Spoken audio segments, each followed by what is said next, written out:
Second half of the NBA season, I feel totally refreshed and rejuvenated. I'm stoked to get into this. We got a nice big slate to start with. What would be nice is if DraftKings worked. I can't get DraftKings to work at all for me right now. So it's literally just shows that this site is down. But no, it's up for me. See, yeah, no, and then I check the web thing and it says it's all working, but I cannot log into DraftKings. That's okay. I've got the projection system up. I can use that as a baseline. And yeah, I'm excited, man. I'm excited for the rest of the year. 27 games left for most teams. And yeah, any overall thoughts, or how was the break? I mean, it wasn't really a break for you or especially, but not for me. I mean, yeah, me, it's like it was a break from you.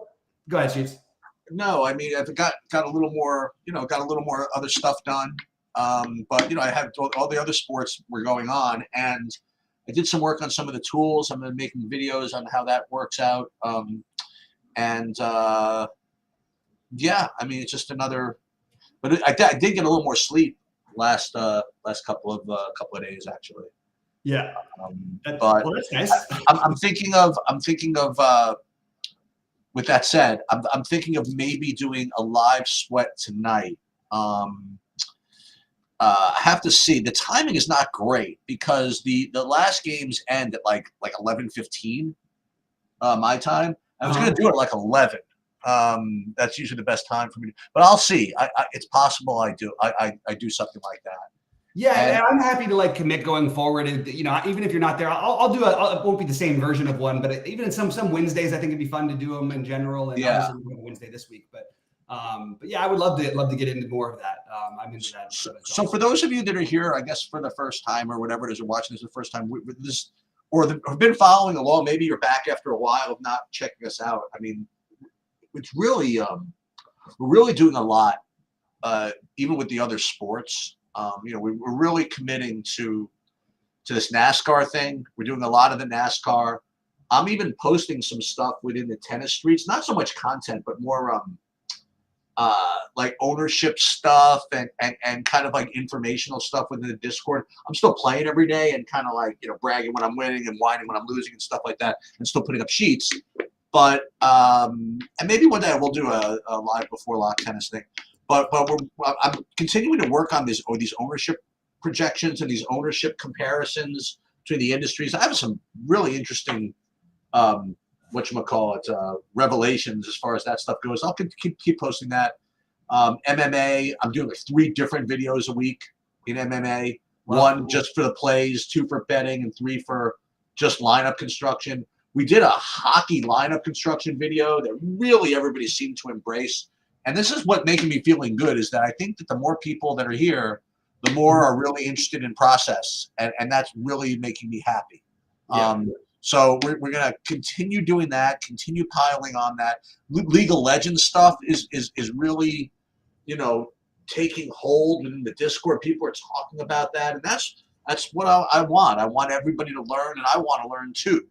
So, and then, listen, the NBA is obviously the staple until, baseball comes back. Then you'll have that time where you'll have NBA and baseball. We're hopefully going to grab another person to help with the daily content as far as like the daily shows and stuff. Hopefully we can announce that one of these days. And there's a lot going on. I hope that we can handle it all, just the small amount of people we have. But we're doing our best. We're doing our best. That's right. And always welcoming any suggestions and ideas from people, and really appreciate everybody who's been with us and who's joined us recently. It's been really, really a good time. And make sure you can join us here with the membership thing. I'll take that tag off, and we'll get into game by game here. Yeah. All right. So let's start it off. We've got Brooklyn and Toronto. Sheets. I have Brooklyn, Toronto. So we're already doing well. We're off to a good start. We have the right order. And there are a couple of big value spots on the card today. And this to me is not one of them. We'll get to them in a minute. So as far as value goes, first of all, I'm not really getting to too much, if anything, on this side. And as far as when it comes to spend ups also, I mean, I suppose Scotty Barnes at 8,800 is going to show up in some builds and stuff like that. But aside from that, not really getting to too much. Do you have any interest in this game at all? I feel like we should, because this is so this is a weird one because like they've both been so bad defensively, and since the Siakam trade, and then Brooklyn has just been, they sort of, I don't know what they're doing. They've been horrible. They obviously just fired their coach. You could see a different, something different out of them tonight. And I don't know that they're going to let like Ben Simmons play the minutes, but I'm just throwing it out there that at some point they may actually let him play some minutes. And he's 5,600. At one point, he's going to like 10x his salary one of these days. But it's probably the wrong thing. You could go for the immediate Schroeder revenge, right back in Toronto again. But and then on the Toronto side, everybody looks decent. The one piece of value could be potentially Grady Dick. They're giving him more minutes, first round pick than this year's draft, 8th overall. So I would expect to see him getting more minutes some of the second half of the year. So Grady Dick, just keep an eye out for him. As of right now, nobody's a priority from this game for me, but I definitely think I might have to revisit this one a little later because it is a good game environment. Just hard to figure out what the right play is exactly. All right, Detroit, Indiana. Why don't you start with this one? Because this is where there's a lot of nonsense going on. Yeah, so on the Detroit side, first of all, I absolutely love Cade Cunningham. I understand that they're like, what are they playing for? Maybe they'll not play him as many minutes. I'm going to go for it. I like a Star Thompson too. I just think that they're going to play out with their young guys the rest of the year, and I think it's a good matchup. So like Jalen Duren is in play for me. This is another one of those games where maybe things on the Detroit side don't seem so obvious, but I really like getting to pieces of the Detroit side. I would even, if I was max entering, I wouldn't cross off Fontecchio or Jaden Ivey. But I really like the Cade and I like Asar too. If I'm not playing Cade, probably not playing them together unless I'm stacking this game, but definitely gonna have some of it. So Matherin at the 4,500. I think this is when we're gonna see Matherin actually like start to, I don't know, get more involved. But it's a little bit. It feels like an over projection, a little bit. Even though I'm high on this, Matherin's gonna have a huge second half of the year and all this. I don't know. The Saber-Sitten projection especially seems to be a little bit too high on Matherin. But I do like him. There's certainly ways he can fail. They have a million guards. The minutes always go all over the place. I also like Halliburton. Look, we know he's healthy now. He played in the All-Star game at home. This is they're playing a home opener. You just sort of hope Detroit can keep it close and maybe play some stuff here. So those are my two favorites along with, and then I would put Miles Turner as the next one for me. I don't think I'm getting to Nembhard, but I understand that people are going to. And I'm fine with it. I just think there's other plays. So I like this as a game stack and pray. Stack and hope it stays close because there is a chance that they just get run out of the building. But Detroit is a little better with Cade than they are without him. So this is one that I definitely have circled that I'm interested in today. So the reason why I imagine the reason why Matherin is popping, even despite the fact that he probably should be a good player 4,500 anyway, is that Nesmith is out.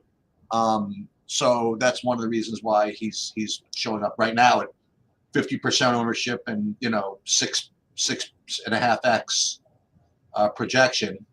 Miles Turner I like. So I want to, and let me just do the Detroit thing before I get into this other bit of nonsense. So Cade Cunningham 7,600. I like him for all the reasons that you said. Duran looks good. Thompson.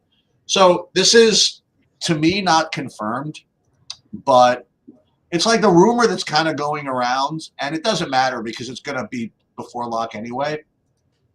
So apparently, this guy, where is he? This guy on Indiana. Who? Yeah. Jarros Walker. Jarros Walker, yeah.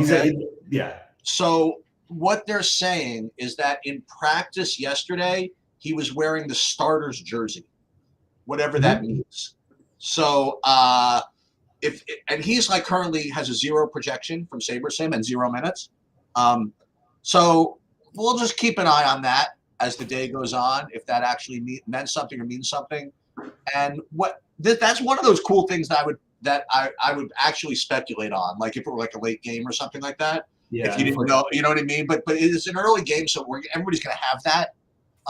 But it's something to look out for, if that is actually the case, and also if that does, in fact, become the fact that he does start, then it's a little narrative that you can look at in the future, like this whole starter's jersey business. Okay, so Mhm.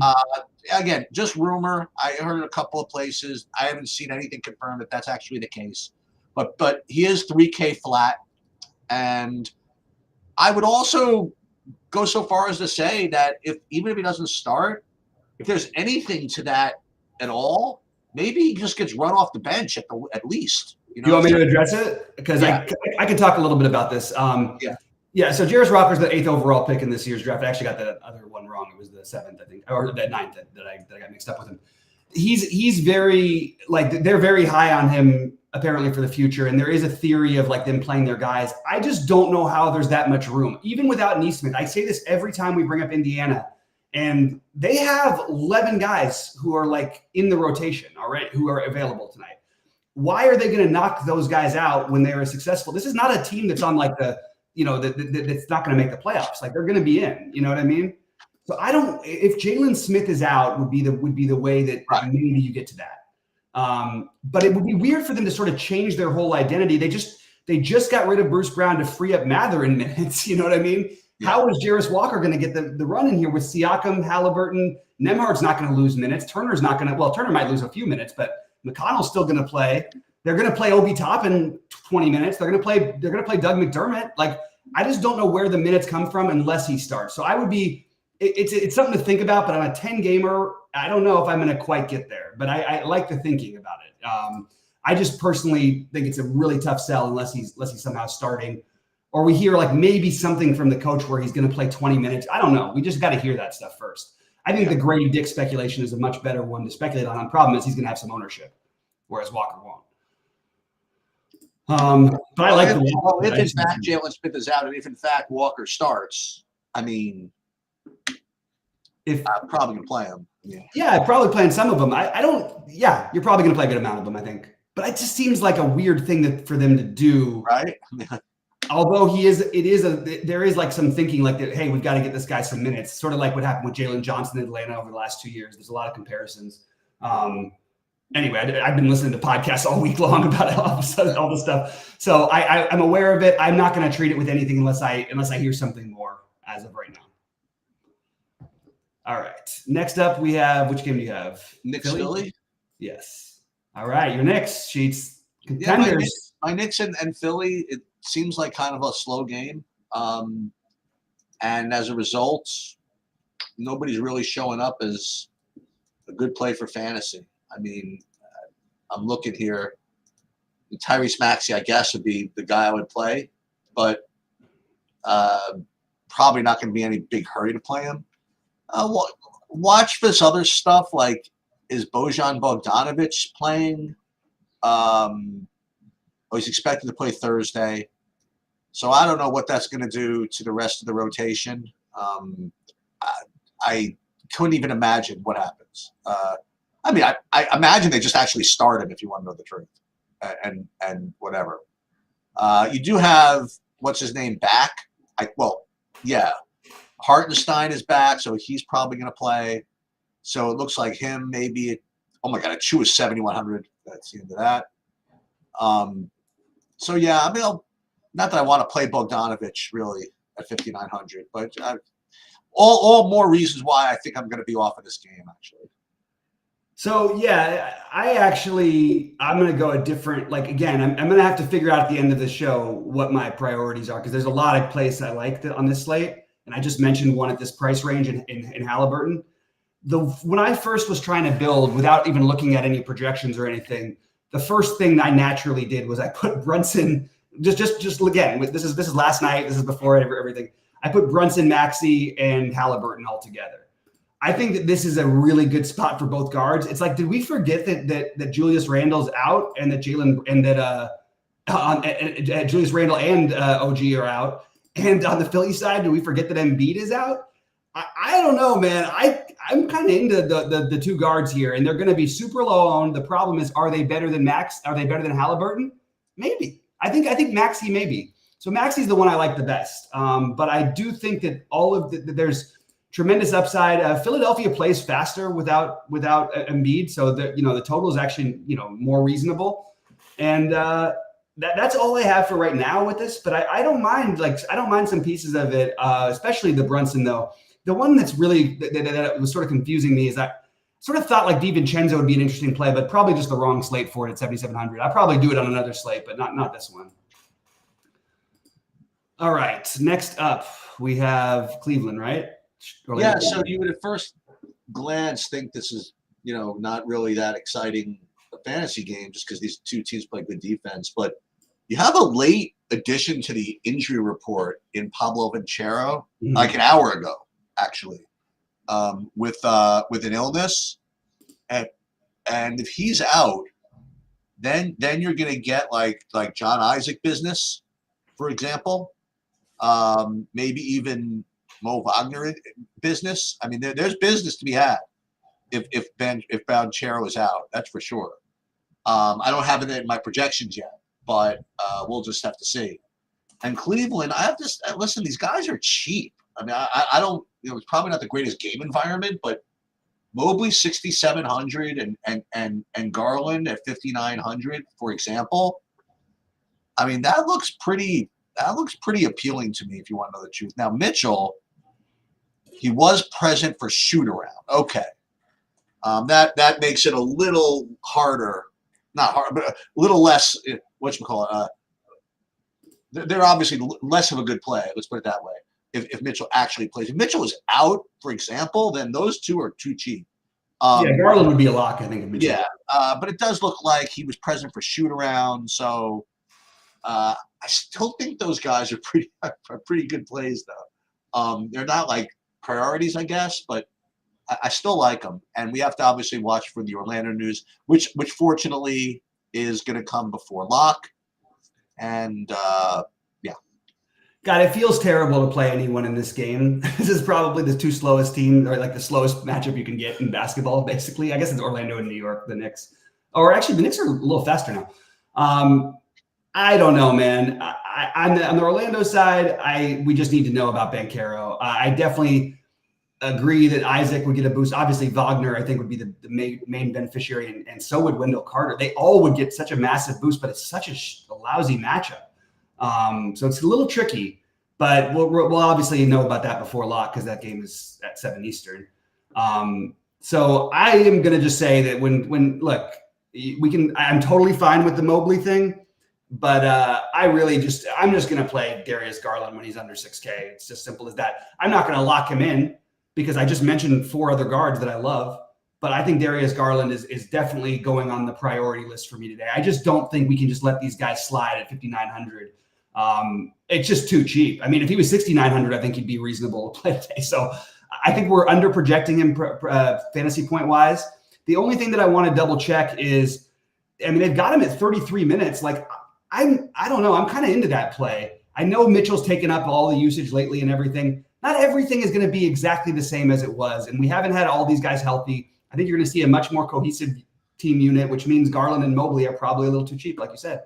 But Garland's the one who stands out for me. All right. What do you got next? I have Phoenix, Dallas. Okay, here we go. Another one. All right. Well, I don't know. You tell me. I mean, this is a great. I guess I said I was looking at the total when I said that. Oh, I mean, we're looking at the top of the board here. So we have, I mean, Durant, Luka. Obviously, let's start with Luka. Like Luka, Durant, Booker was playing like 1 million minutes before the All-Star break. I don't know if I would go anywhere else except for those guys. I guess. All those guys I mentioned have ceilings. I would prefer, I guess, Booker than to Durant. And Luka with Kyrie there. Yeah, I mean, I suppose. I don't know. I just don't think I'm going to end up playing them. I mean, what are you going to do? Are you going to do these guys? No, I don't think I'm going to. I was very intrigued by the total because it's at 245 total. Both these teams, I don't believe, play any defense really.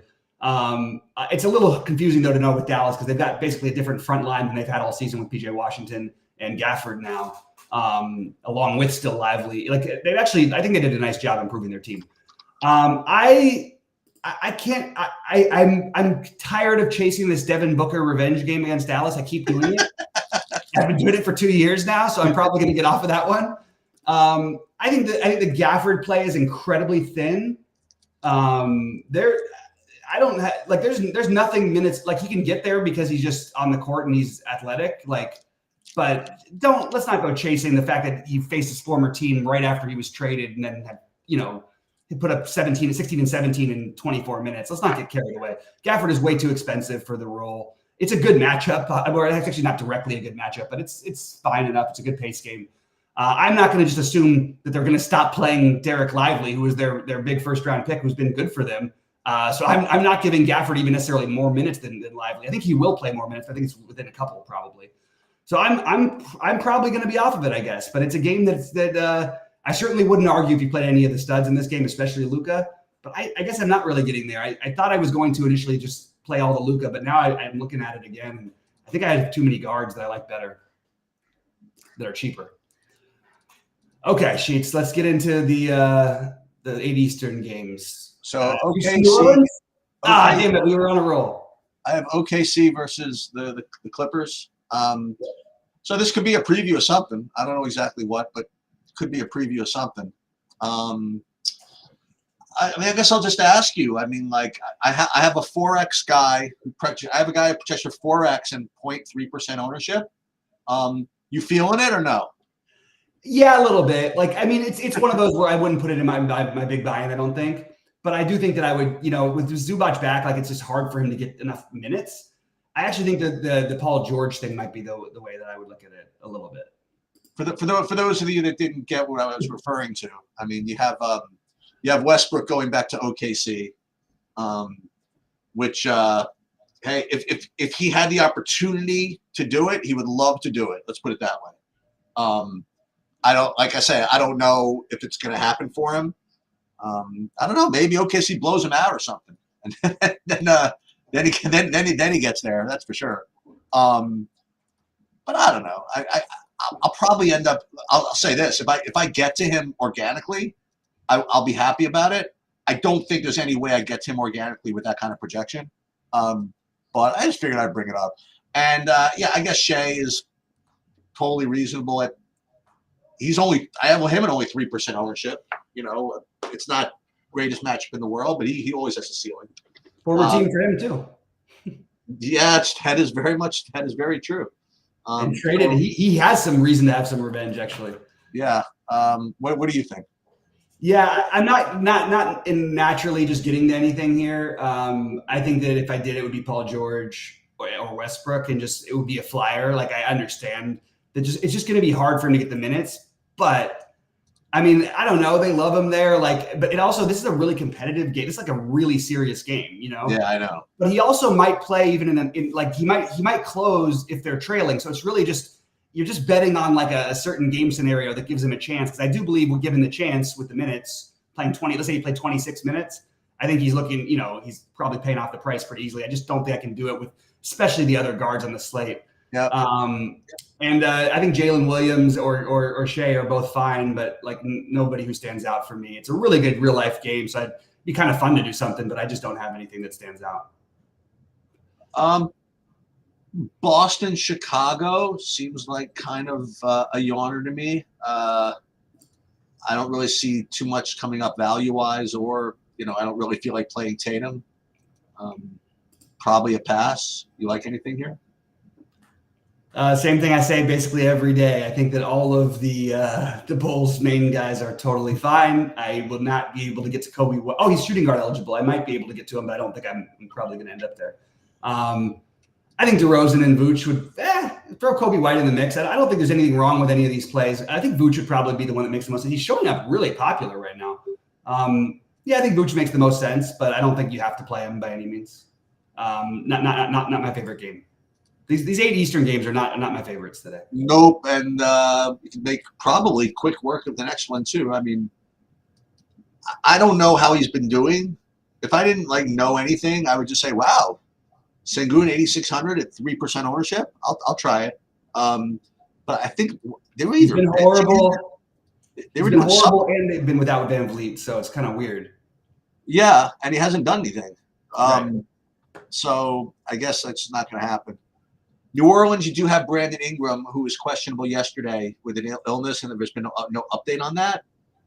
So obviously, if he's out, then there'll be usage to go around, and we'll just have to see. I already am getting an okay projection on Zion though. He's not bad, 7,800. So I do like that, I guess. Nothing really on Houston or except for Sengun, maybe. I don't know. Again, not the best part of this slate. These 8 o'clock games, like you were saying. Yeah, I agree. The only Zion is the one who stands out. Like if there's anything for me, they started playing him a little more, and there's been some talk about possibly playing Alvarado more the second half of the year because he's got some pretty good advanced numbers. I don't know what to do with that. He's 3,400. Maybe we end up considering that as maybe a thin value play, depending on what else we have tonight that we feel comfortable with by the time it locks. But probably as of right now, just Zion for me.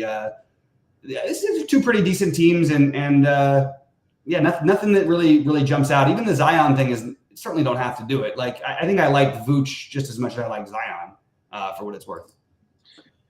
Yeah. So okay. So we get to the 9 o'clock games, and this next game is the shit show value stack game, I think. So Charlotte, Utah. I'll just kind of read them off.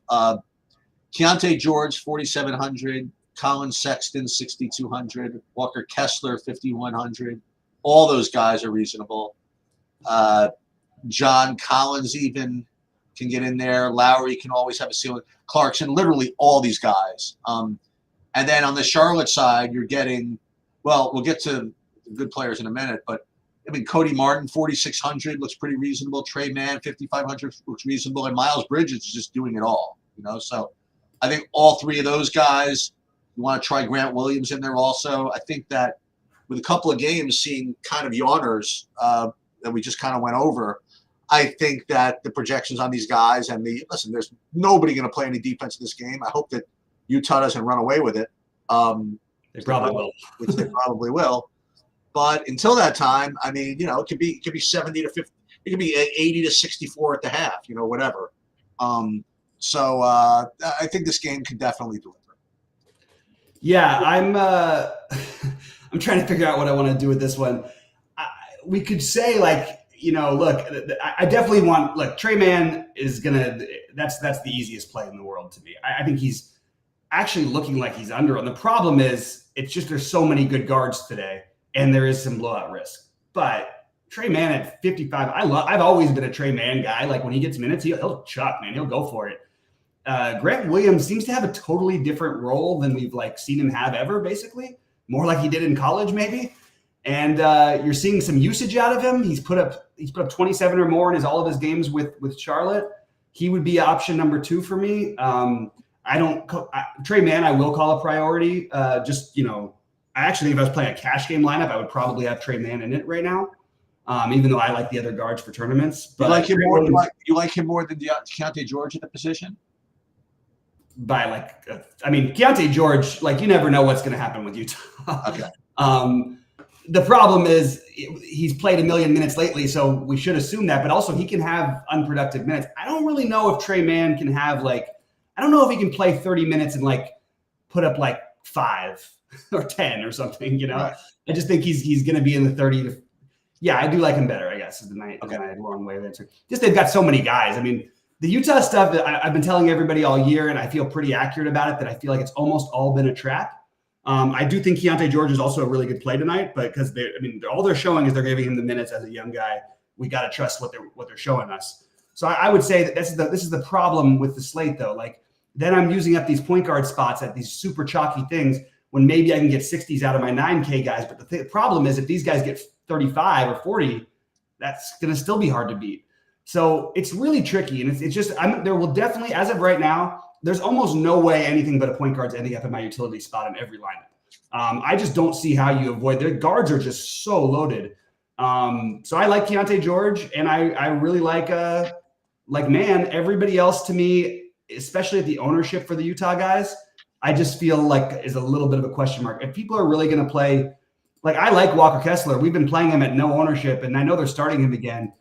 Feels like, I don't know if I really want to commit to 20+% ownership when there's plenty of good options in this slate. So I'll probably be under on this game, but high on Mann and high on George. All right. I'll tell you something else is that They don't like him closing games, by the way, like when they need offense. Which one? Kessler. Oh yeah, absolutely. There's so many ways he gets play. He just doesn't play. Like, yeah. The question is, what are they going to do? Are they? I mean, they're going to try to make the playoffs, I believe. I don't know. It's a tough situation. All right. What is up next here? So last game, Washington at Denver. I mean, it's a tough situation because Jokic is pretty cheap, and he's pretty cheap, and he could score as many fantasy points as he pleases in this game. His ability to score fantasy points is to me just going to be limited by how many minutes he plays. And that's pretty much it. They're probably I haven't looked, but I imagine they're a double-digit favorite. And if they're not, they probably should be. I guess. 15. Yeah. So, I mean, they don't really need to rest him, though. You know what I mean? All he did was play in the freaking All-Star game the last 10 days. You know what I mean? So, it's not like they're going to be looking to sit him. But if they're up by 40, I mean, he's just not playing the fourth quarter. It's just what it is. And yeah, he can get there in a blowout anyway. He can get 70 in 3 quarters. It's certainly possible. And the other thing is, I'll tell you this, is that who we talked about that really, I guess Luka, right? Luka can put up a big number. I actually think there's the guys in the 9K can put up the highest score. You think so? Yeah. Well, you think Halliburton can really put up a number like that? I actually think Brunson and Maxey might be really. I mean, so let's just pretend for a second that we just found out Embiid was out and we just found out Randall was out. What do you think everybody would do? They'd try to figure out a way to get at least one of those guys in with either George or Mann or something like that. That they would try to use both of them. But because that hasn't happened and we've gotten kind of used to it, and because they honestly had some dud games, partly some blowouts and partly because there's other guys who had hit a million shots. That people aren't as interested. I'm still in. I don't know. I'm interested still. But it's going to be about the guards, getting the guards right tonight. And there's the route you can go with the cheap guys with Mann and George, who I like both of. But I really like this Brunson, Maxey, Halliburton, and Cade. Cade's another one at 7,600 that could really just blow up the slate. And for me, priorities, then you get into Darius Garland being too cheap. I mean, just look at all these point guards. It's all the plays I'm writing down. I keep ending up with the point guards. So it's going to be a point guard heavy slate. Those are the main ones for me. We're going to have to wait to hear about Paolo because that would open up some stuff potentially. I do like Matherin and Halliburton.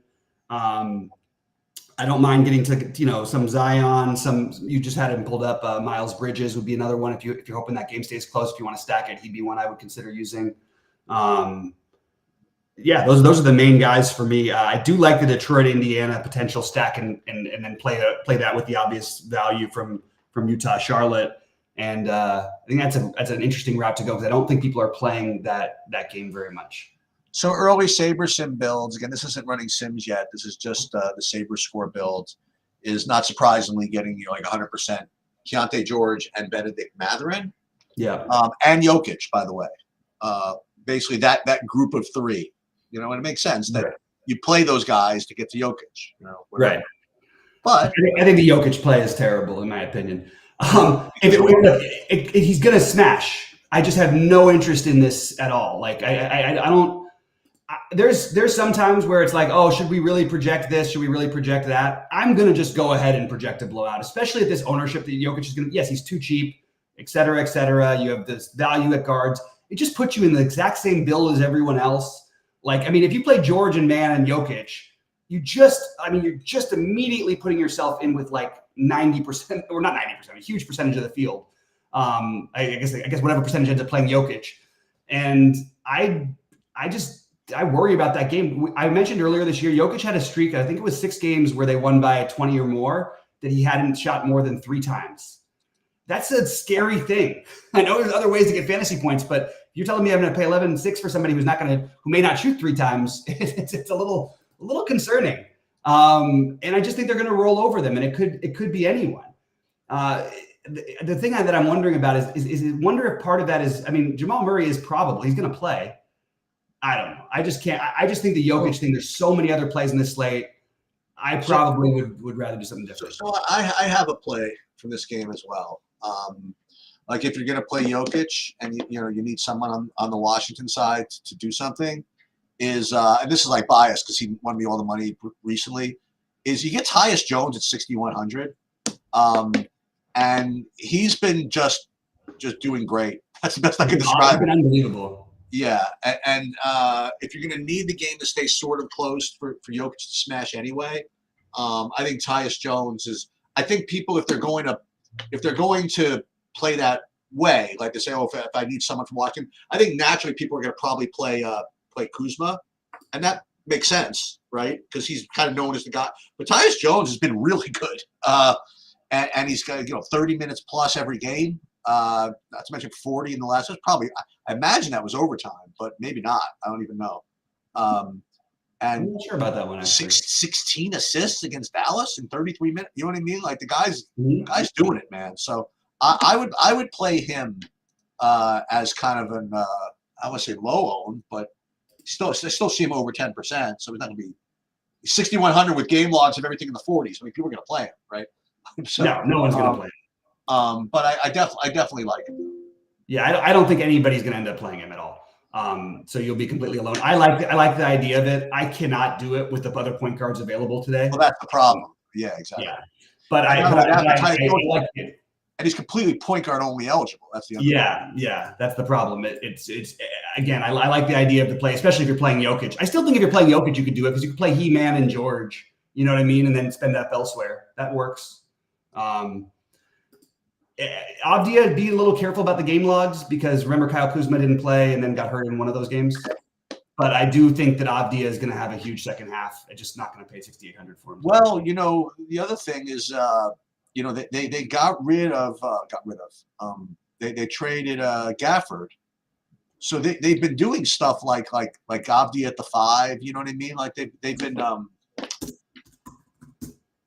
don't know. Maybe I should. He's pretty expensive nowadays, right? What is he, 7K? Avdia 68. Is that bad? I don't think there's anything wrong with it. I mean, it's just, do you want to bet on them going, not so against the defending champion team on the road? Yeah, I mean that's what you have to bet on. You know what I mean? Like you play Jokic with Avdia and Tyus Jones together. You know what I mean? And then then just hope. That's the way it goes. Yeah, and as gross as it sounds, I really think you could include Jordan Poole into the mix as well. I mean, it's like if we're gonna go for it, let's go for it. If you're gonna play the other route, the only thing I just want to say, Koulibaly is like one guy who I want to just keep an eye on the second half of the year. I expect him to have to do some things, but they've got too many bodies healthy in Washington. I wish there was one guy down because Koulibaly would be awesome. Dude, he finally did it, Jordan Poole, huh? Look at that. Yeah, well, they had no Kuzma too. And that game was bananas. He has a couple of 40s strewn. Yeah, he can do it. He can do it. It's not like, yeah. And the weird part is because he played so poorly, he won't even take the usage like he used to. It's not like he's just taking shots all the time. So that's the thing we liked about him for DFS is that we have no interest in anymore. Well, when you think about this, I mean, if you're going to really look at game stacks, I mean, there's Indiana, Detroit, and everything else kind of stinks except for Charlotte, Utah, right? So oh my God, am I going to really do this Washington stuff? Oh, good God. We'll see. I mean, look, it could happen. It's not like 15. Those guys will be on the court. I will tell you this. If there's somehow a way, and if I'm sitting on this Charlotte, Utah chalk, and things aren't going in my favor, believe me, these Washington guys are going to get put in there somehow. Yeah. I hear you. Put it this way: if you have a chalk lineup, let's say you have Jokic, for example, with like you said, with Trey Mann, Keontae George, and one of the Charlotte guys, the other Charlotte guy, whatever, and you don't like it, then screw it. You know what I mean? then you can replace the Jokic even. No, you want to keep Jokic, and then take maybe some of the Utah guys out. How am I going to do this? So, yeah, if I played Miles Bridges, maybe I take him out for some of this Washington stuff. I don't know. Maybe we'll see. Yeah, there's something you could. There's definitely some ways you could swing it if you have the Utah game. So I do think that's an interesting way to pivot. So if you guys are looking out there at 8:30 Eastern, then we'll talk about it. But I'll be in Discord all night. We're going to be live at 6 Eastern. You know what? The other thing, and I want to revisit this thing you talked about earlier that I mean, you bring up a good point that let's just say it's like some Tuesday, and it's like 6 o'clock, and they make announcements like out of nowhere that Julius Randle and Joel Embiid are out, you know, in the same game, and what do you get as ownership on Jalen Brunson and Tyrese Maxey? Now Jalen Brunson is 9,300, so it's not like he's cheap, okay.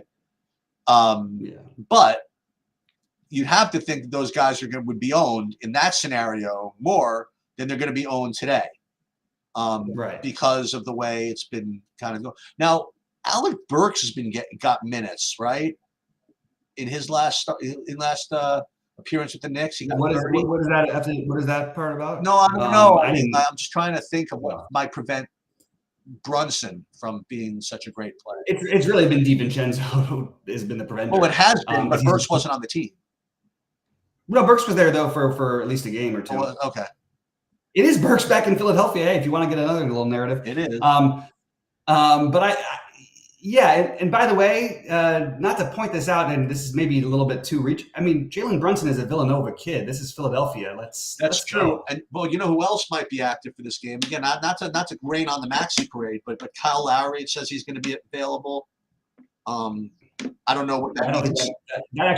That would only nothing's going to hurt Maxey. But Kyle Lowry being available is probably like the best thing for Maxey. Okay. Like he's the lowest usage player on the court. So, and he's not going to play him instead of Maxey. Maxey's going to play 40 minutes or 38 minutes. I like that Brunson thing though, back in Philly. Like I'm telling you, these Philly guys, they always go hard back there, and it's the Nova guys. By the way, DiVincenzo too. I mean, obviously their whole team is Josh Hart as well. The whole Knicks team is all Villanova guys. So maybe we bet the Josh Hart over prop again on the rebounds. Not to mention the aforementioned Kyle Lowry. The Kyle Lowry, but he's actually playing before. Yes, that's right. It's a little different now. So it is an all Villanova game. That's it. Yeah. Anyway, guys, I'll post my my stuff a little bit. In a little bit, I'm going to get my thoughts together and post all my content in just a little bit. We appreciate everything. Please give us the like button. Hit the like button. We want to keep doing these videos for free. And Sheets, anything else before we get out of here? Yeah. What happened to Ryan Arcidiacono? Wasn't he on the Knicks? I guess they got rid of him. Like these, I mean, look for all the other Villanova guys. Can't quite. Oh my God, I actually forgot that he went there. Yeah, I can't quite find him anywhere. Yeah, I think he's gone. Yeah. Is he? I don't know where he went, actually. Maybe he just got sent. I don't know. I would say sent down. I don't even know what that was thinking. Yeah, I don't know where he is. All right. Well, good luck to everybody. We'll see you guys at 6 Eastern. Okay.